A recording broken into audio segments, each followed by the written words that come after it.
Good evening. Stephen O'Donnell, 11 Ryan Court, Smithfield. Madam President, members of the council, I'm here with my wife with perfect timing to follow up what Ken just talked about. I want to explain to the council why I resigned from the board, the Finance Review Board. I sent Randy and Susie Alber, the town council president, an email withdrawing from this committee. You should know that I live in this town. I've lived in this town for over 25 years, raised 3 sons here, been involved in everything sports related, schooling, you name it. I was solicited to join this committee about a year ago. I felt it was really important if I was going to serve that I would use the acronyms that I built over my career. For the record, I'm a 35-year law enforcement professional who is retired for 6 years. I serve as the CEO of the Greater Providence YMCA. And also a point of reference, you should know that in the agreement that we made with this town council when that property was sold was to make sure that that was not developed. That was part of the deal that we had with you, and we sold it to the town of Smithfield at a substantially reduced rate so that would happen. So I do follow the minutes of the meeting, and I want to make sure that is on the record separate from why I'm here. So I don't need to get into my background with finance, but I will tell you that as I applied for this position, it did not go over well with one of your council members. That council member called me out publicly, accusing me not having the background. To your credit, this board looked aside and said, I'm going to vote for him, put him on the committee. Join the committee, and I will tell you, you got a gem right there in Mike Ionati. You're not going to get a better person. I'm sure you know that. But I struggled with, when the spring happens, I coach boys lacrosse at LaSalle Academy, so 1 meeting a month was sufficient. I could manage that, but we started meeting several times on Wednesdays. It just couldn't happen at 5 o'clock at night because that's when I coach. I spent considerable time with Mike talking to the police department and public works, analyzing their budgets and helping them, and I would agree with Mr. Souza that it was a pretty good process to make sure that we're helping the council understand what the needs are in those organizations. So I resigned from that for multiple reasons. I felt, and what you'll learn later when my wife speaks, is in true support of her. For years, remember this council took advantage of my wife. And what I mean by that is he made derogatory remarks to her. He stalked her. He bullied her. And she'll tell you, so you don't get that from me. But every time I came home from one of these meetings, I had to stand there and tell her, and she always thought that somewhere on the council was someone really undermining me that's sitting right here today. Truth be told, this is the council member, David DeCoyan, worked for me in the Rhode Island State Police. You need to know that. I'm sorry, I don't want to interrupt you. I just want to check with the solicitor. I just want to call a point of order. I don't know if these types of things should be brought up in public meetings. It seems like it's a personal matter, but that's it. I mean, I will say I've never shut anyone down in public comment. Al Constantino has done here many times. I just want to make sure that I'm an event around the I understand. I just want to make sure that everything's all right because I'm not used to personal matters being brought up. Sure. So I'm recommending that we'll continue the public comment. But any council member can object at a future point in time if they feel the conversation is getting out of control. Conversation won't get out of control. I just want to make sure that we're all... Certainly, and it is not personal, and you'll find out why in a short period of time. You don't have to. I fully understand. It may sound personal, and it's personal because it's my wife, not me. Understanding the positions I've held, I really could care less who likes me, who doesn't like me, who's mad at me, who's not mad at me, who gets promoted, who doesn't get promoted.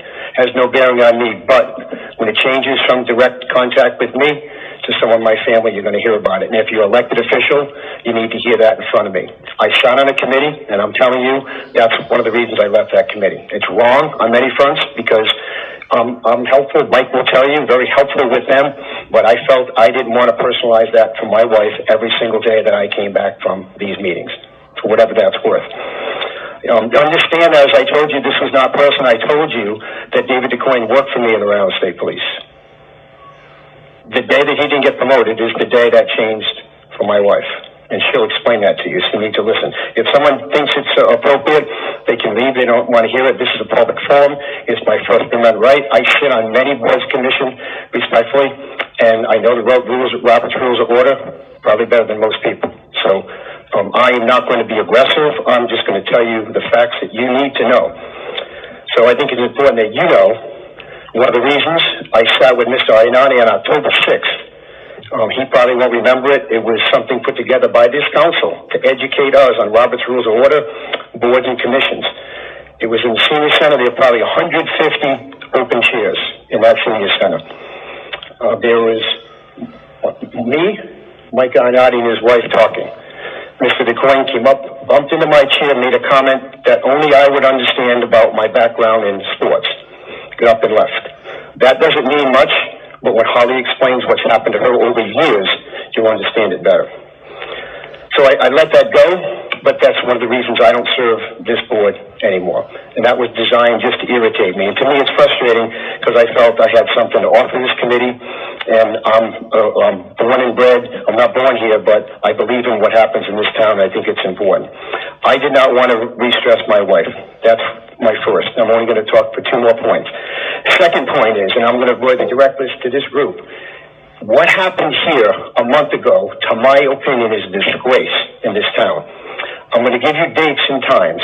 June 27th, Steve Archambault, who is a senator here, put in his papers to run for office for Senate in this town that I am a citizen of.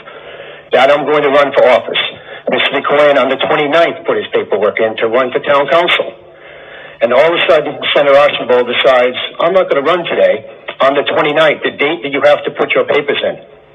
And only one candidate knew that. And Mr. DeCoin applied for that position. I would share with you, I would willing to bet somebody or many people on this council got blocked from running for office, including me, who was solicited by the people I'm talking about to run for office for that seat. If I choose to or not, that is my choice. It is not somebody else's. It's not Steve Archambault's choice.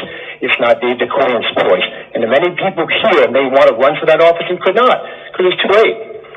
Then you look at the Tennessee paperwork. I don't know if that's been looked at by this committee. The 29th of June, there's a notation from the clerk's office here. It was an altered document. In the world I used to live in, those documents got investigated. There's a number that your stamp is on it. In most towns, it's a stamp in a time stamp. There's no time stamp here. It's handwritten, and it's been altered. I don't know if it's 340, 440, 540, or 640. That's up to the clerk to decide. But I would put it on the record. I'd request an open records request for video from 3:30 to 7:30 that night. If that wasn't done by 4 o'clock, that person can't run for that office.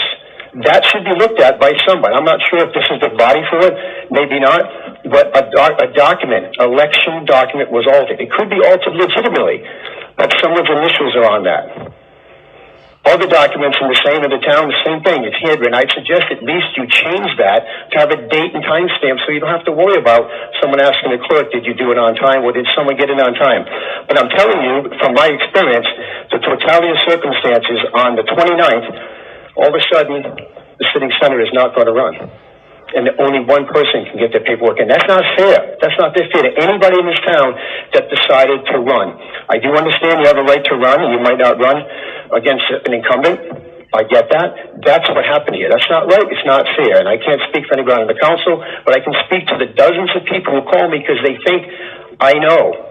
Because I'm working inside the town. Well, I don't know the answer, but somebody should be looking at that. Sunshine is the greatest analgesic in the world, and everybody should know that. Again, I don't know if it's been investigated or not, but I believe somebody should look at that and make sure that we're doing it the right way, and if not, we should fix it. Last thing I'll mention to you is 2 years ago, my wife of 33 years was solicited by people in this town, elected officials in this town, about bringing forward things that have happened to her over years. She never did. As you can tell when she speaks, she's a mess. She doesn't want to speak in front of somebody. She's never decided to do that. But she felt compelled to do that, one, because I left the position that I felt was important to the town, and two, what happened June 29th in this town. That should bother you. I'm telling you respectfully that in my career of 35 years, 30 of it, I've investigated dozens of corruption cases through our cities and towns. From Buddy Cianci prior to Thunderdome, right through every elected official you can imagine. I was directly involved in those investigations, and that's where corruption starts. When no one's paying attention, no one's questioning the status quo. I am not saying there's corruption here, make that crystal clear, but that's how it starts. If we close our eyes to something that happened, it's okay. He did it, she did it. It's wrong. It's wrong on many fronts, and you guys should, as a group, should really pay attention to that.